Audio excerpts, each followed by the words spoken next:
Assalamualaikum warahmatullahi wabarakatuh. Saya Wan Ali Ahmadin dari kelas 8A Sekolah Madinah Islamic School. Hari ini saya akan menceritakan tentang kisah seorang tokoh yang sangat terkenal di sejarah Islam yang bernama Bilal bin Rabah.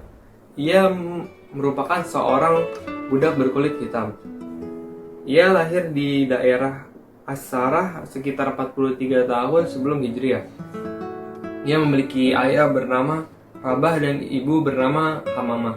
Ibunya juga merupakan seorang budak berkulit hitam, maka itu ia juga dijuluki sebagai Ibnu Sauda yang berarti putra wanita hitam. Bilal juga merupakan salah satu dari orang-orang yang pertama kali memeluk agama Islam. Karena Bilal merupakan budak dan ia tidak memiliki siapa-siapa, orang-orang Quraisy menyiksanya tanpa ada belas kasihan sedikit pun.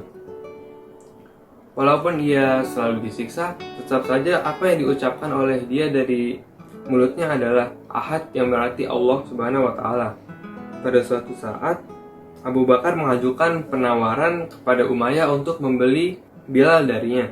Lalu Umayyah langsung menaikkan harga berlipat ganda.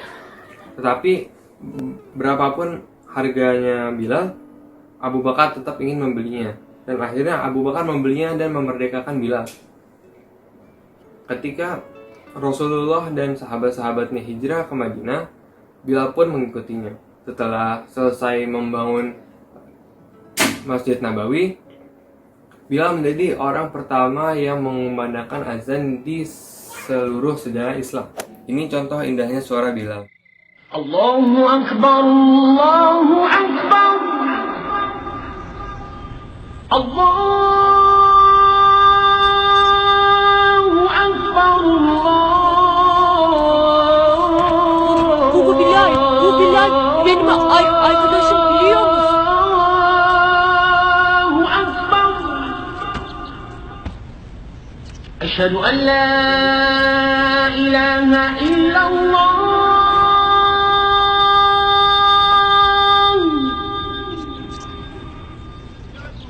Koş. Bilal, bu ezanı Bilal okuyor. أشهد أن لا إله إلا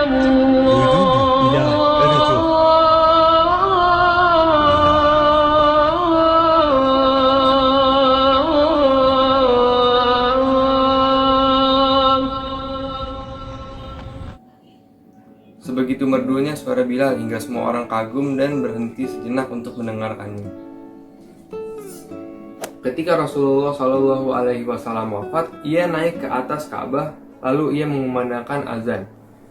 Tetapi ketika ia membaca Asyhadu anna Muhammadar Rasulullah, ia sudah tidak sanggup dan akhirnya ia berhenti. Suasana ketika itu sangat sedih dan semua orang pun menangis karena wafatnya Rasulullah.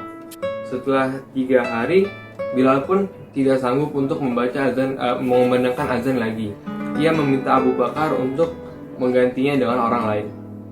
Lalu Abu Bakar pun mengikuti kemauan Bilal dan Bilal pun pergi dari Madinah ke sebuah daerah bernama Daraya. Dan Daraya terletak tidak jauh dari kota Damaskus. Lalu Umar mengunjungi Bilal bersama sahabat-sahabat. Lalu sahabat-sahabat ingin Bilal untuk mengumandangkan azannya terakhir kalinya di depan Umar. Lalu akhirnya Bilal pun juga mengumandangkan azannya, dan ketika itu ketika Umar mendengarkannya, Umar nangis berseduh-seduh karena saking sedihnya. Suatu ketika selepas sholat subuh berjamaah, Rasulullah memanggil Bilal lalu bertanya, "Katakanlah kepadaku, apa amalanmu yang paling besar pahalanya yang kamu kerjakan dalam Islam? Karena sesungguhnya aku mendengar hentakan sendalmu di surga." Karena waktu itu ketika Rasulullah sedang ada di surga, Rasulullah mendengar suara hentakan sendal Bilal. Lalu Bilal pun menjawab, "Setiap aku berwudu, kapanpun itu, baik siang maupun malam, aku selalu melakukan sholat dengan wudu tersebut." Bilal, pengumandang suara langit itu, tetap tinggal di Damaskus hingga wafat. Saat menjelang kematiannya, istri Bilal menunggu di sampingnya dengan setia seraya berkata, "Oh, betapa sedihnya hati ini." Tapi setiap istrinya berkata seperti itu, Bilal membuka matanya dan membalas, Oh, betapa bahagianya hati ini. Lalu sambil menghembuskan nafas terakhirnya, Bilal berkata lirih, esok kita bersua dengan orang-orang terkasih, Muhammad dan sahabat-sahabatnya. Esok kita bersua dengan orang-orang terkasih, Muhammad dan sahabat-sahabatnya. Jadi ini adalah kisah tentang Bilal yang merupakan seorang budak berkulit hitam.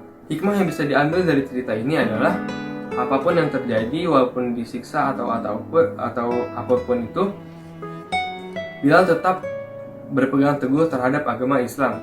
Jadi hikmah yang bisa kita ambil dari cerita ini adalah apapun yang terjadi dengan kita juga tetap harus berpegang teguh dengan agama Islam.